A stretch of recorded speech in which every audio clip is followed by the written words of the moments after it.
14મા નંબરે વાત કરીએ અક્ષરધામ મંદિર, જે ગાંધીનગરની અંદર આવેલું છે, સેક્ટર 20 ની અંદર. ઓકે, તો ગાંધીનગરનું એક અનોખું આકર્ષણ અક્ષરધામ મંદિર, જે BAPS એટલે કે બોચાસણવાસી અક્ષર પુરુષોત્તમ સ્વામિનારાયણ સંસ્થા દ્વારા સંચાલિત કરવામાં આવે છે. અક્ષરધામ મંદિરનું લોકાર્પણ 2 નવેમ્બર 1992માં કરવામાં આવ્યું હતું. અક્ષરધામ મંદિર 23 એકડની વિશાળ જગ્યાની અંદર ફેલાયેલું છે અને ક્યાં આવેલું છે? ગાંધીનગરના સેક્ટર 20 ની અંદર આવેલું છે. અક્ષરધામ મંદિર રાજસ્થાન, અક્ષરધામ જે મંદિર છે એ રાજસ્થાનના ગુલાબી પથ્થરોમાંથી બનાવવામાં આવ્યું છે, જે 108 ફૂટ ઊંચું, 240 ફૂટ લાંબુ અને 130 ફૂટ પહોળું છે. જેની અંદર 97 કોતરેલા થાંભલા, 17 ગુંબજ તમને જોવા મળશે. ઉપર આ રીતના 17 તમને ગુંબજ જોવા મળશે, 8 બાલ્કનીઓ જોવા મળશે, 220 પથ્થરોના બીમ અને 264 શિલ્પ કૃતિઓ તમને જોવા મળશે. અહીંયા તમે જોઈ શકો છો આવું સરસ મજાનું અક્ષરધામ મંદિર આપણા ગાંધીનગરની અંદર સેક્ટર 20 ની અંદર તમને જોવા મળશે, જેના ઉપર ભૂતકાળમાં આક્રમણ પણ થયેલું છે આતંકવાદીઓ દ્વારા, જેના ઉપર એક સરસ મજાની મૂવી પણ બની છે. મૂવીનું નામ આઈ થિંક મને યાદ નથી, પરંતુ અક્ષય ખન્નાનું એક સિરીઝ તમે કહી શકો. મૂવી તો નથી આવી પરંતુ સિરીઝ આવી હતી, તમે કદાચ જોઈ હોય તો. અક્ષય ખન્ના છે, અક્ષય કુમાર નહીં, અક્ષય ખન્ના છે એની અંદર. ક્લિયર? તો મૂવી પણ છે, સારી છે, જોવાલાયક છે, તો એ તમે જોજો. ઓકે, ટાઈમ મળે ત્યારે. તો આ વાત થઈ ગઈ. હવે વાત કરીએ મંદિરની અંદર જે મૂર્તિ છે એની. તો મૂર્તિ તમે જોઈ શકો 7 ફૂટ ઊંચી મૂર્તિ તમને જોવા મળશે, 7 ફૂટ ઊંચી.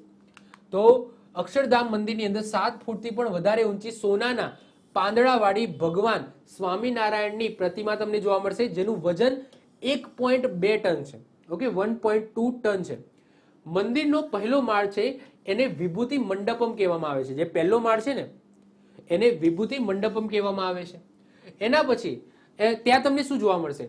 ત્યાં તેમના એટલે કે સ્વામિનારાયણના આધ્યાત્મિક પાત્રોનું વર્ણન કરતા કમળના આકારના તમને પ્રદર્શનો જોવા મળશે. આ ટાઈપની તમને મૂર્તિઓ એની અંદર જોવા મળશે. જ્યારે મંદિરનું ભોયરું છે, આ ભોયરાનું નામ શું છે?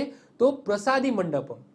અને ત્યાં તમને શું જોવા મળશે? તો સ્વામિનારાયણના જીવનના વિવિધ પવિત્ર અવશેષોનું ઐતિહાસિક પ્રદર્શન એની અંદર તમને જોવા મળશે. ગાંધીનગરમાં આવેલા અક્ષરધામ મંદિર પર 24 સપ્ટેમ્બર 2002 ના રોજ આતંકી હુમલો પણ થયો હતો.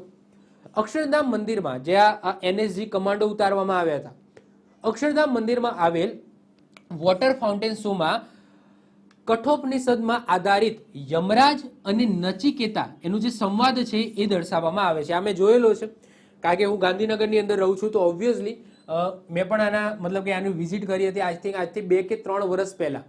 તો એ સમયે કદાચ અત્યારે ચેન્જ કર્યું હોય તો મને આઈડિયા નથી, પરંતુ એ સમયે યમરાજ અને નચિકેતાનો જે સંવાદ છે એ આખું લાઇટિંગથી બહુ જ સરસ છે. તમે સાંજના ટાઈમે જાઓ તો ત્યાં તમને ફાઉન્ટેનમાં તમને સરસ મજાની જે કહાની છે એ પ્રદર્શિત સાઉન્ડ સાથે પ્રદર્શિત કરવામાં આવે છે.